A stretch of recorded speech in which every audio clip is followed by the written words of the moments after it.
ಹೇಳ್ಕೊಂಡಿದ್ದಾರೆ. ರಾಮಲಿಂಗಾರೆಡ್ಡಿ ಜೊತೆಗಿನ 1-to-1 ಸಭೆ ಬಳಿಕ ಸ್ಪಷ್ಟನೆಯನ್ನ ನೀಡಿದ್ದಾರೆ. ಮಿಸ್ಕಮ್ಯುನಿಕೇಶನ್ ಆಗಿದೆ, ಎಲ್ಲ ಸರಿ ಹೋಗ್ಬಿಡುತ್ತೆ. ಮಳೆ, ಗುಡುಗು, ಸೂರ್ಯ ಹುಟ್ಟೋದು, ಮುಳುಗೋದು ಇದೆಲ್ಲ ಆಗ್ತಾ ಇರಬೇಕು ಅಂತ ಹೇಳಿ ಸಿಎಂ ಡಿ.ಕೆ. ಶಿವಕುಮಾರ್ ಮಾರ್ಮಿಕವಾಗಿ ಉತ್ತರವನ್ನ ಕೊಟ್ಟಿದ್ದಾರೆ. ನಾನ್ ಸಿಎಂ, ಅವರು ಸಚಿವರು, ನಾವಿಬ್ರು ಫ್ರೆಂಡ್ಸ್, ಇದು ಫ್ಯಾಮಿಲಿ ಪ್ರಾಬ್ಲಮ್, ಏನೂ ಸಮಸ್ಯೆ ಆಗೋದಿಲ್ಲ ಅಂತ ಹೇಳಿ ಡಿ.ಕೆ. ಹೇಳಿದ್ದಾರೆ. ನಾನು ರಾಮಲಿಂಗಾರೆಡ್ಡಿ ಮತ್ತೆ ರೇವಣ್ಣ 1980ರಿಂದ ಫ್ರೆಂಡ್ಸ್ ಅಂತ ಹೇಳಿ ಇಲ್ಲಿ ಫ್ರೆಂಡ್ಸ್ ಅನ್ನುವಂತಹ ಕಾರ್ಡ್ ಪ್ಲೇ ಮಾಡಿದ್ದಾರೆ. ರಾಮಲಿಂಗಾರೆಡ್ಡಿ ಅವರಿಗೆ ಬೇಸರ ಇರೋದನ್ನ ಡಿ.ಕೆ. ಶಿವಕುಮಾರ್ ಖುದ್ದು ಅವರೇ ಒಪ್ಕೊಂಡಿದ್ದಾರೆ. ರಾಮಲಿಂಗಾರೆಡ್ಡಿ ಅವರು ತಮ್ಮ ನೋವನ್ನ ನನ್ನ ಹತ್ರ ಹೇಳ್ಕೊಂಡಿದ್ದಾರೆ ಅಂತ ಹೇಳಿ ಶಿವಕುಮಾರ್ ಅವರು ಹೇಳಿದ್ದಾರೆ. ಅಂದ್ರೆ ಅಲ್ಲಿ ಎಲ್ಲವೂ ಸರಿ ಇಲ್ಲ ಅನ್ನೋದು ನಿಜ, ಆದ್ರೆ ಅದಕ್ಕೆ ಕಾರಣ ಮಿಸ್ಕಮ್ಯುನಿಕೇಶನ್ ಅಂತ ತೇಪೆ ಹಾಕುವಂತಹ ಕೆಲಸವನ್ನ ಮಾಡಿದ್ದಾರೆ.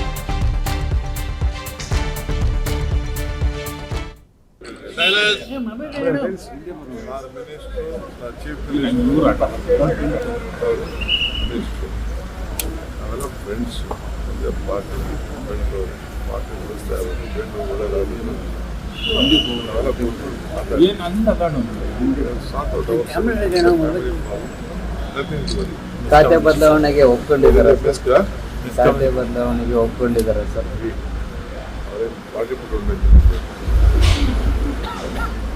ಅವ್ರು ನೋವುನಾಗ ಹೇಳ್ಕೊಂಡಿದ್ದಾರೆ. ಮಿಸ್ಕಮ್ಯುನಿಕೇಶನ್ ನೋಡಿ, ಡಿ.ಕೆ. ಶಿವಕುಮಾರ್ ಅವರು ಬಳಸಿದಂತಹ ಒಂದು ಫಿಲಾಸಫಿಕಲ್ ಸ್ಟೇಟ್ಮೆಂಟ್ ಇದೀಗ ಎಲ್ಲರ ಗಮನವನ್ನ ಸೆಳೀತಾ ಇದೆ.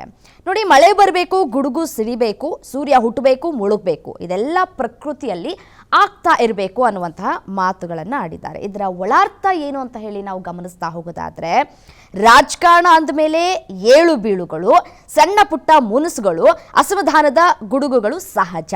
ಅವೆಲ್ಲವನ್ನ ನಾವು ಒಂದಾಗಿ ತೆಗೆದುಕೊಂಡು ಹೋಗ್ತಾ ಇರಬೇಕು, ಅವೆಲ್ಲವೂ ಕೂಡ ಬಂದು ಹೋಗ್ತಾ ಇರಬೇಕು. ಅದರಿಂದ ಸರ್ಕಾರಕ್ಕಾಗ್ಲಿ ಪಕ್ಷಕ್ಕಾಗ್ಲಿ ಯಾವುದೇ ಅಪಾಯ ಇಲ್ಲ ಅನ್ನೋದನ್ನ ಡಿ.ಕೆ. ಶಿ ತಮ್ಮದೇ ಶೈಲಿಯಲ್ಲಿ ಬಿಂಬಿಸಿದ್ದಾರೆ ಅಂತ ಕಾಣ ಸಿಗ್ತಾ ಇದೆ.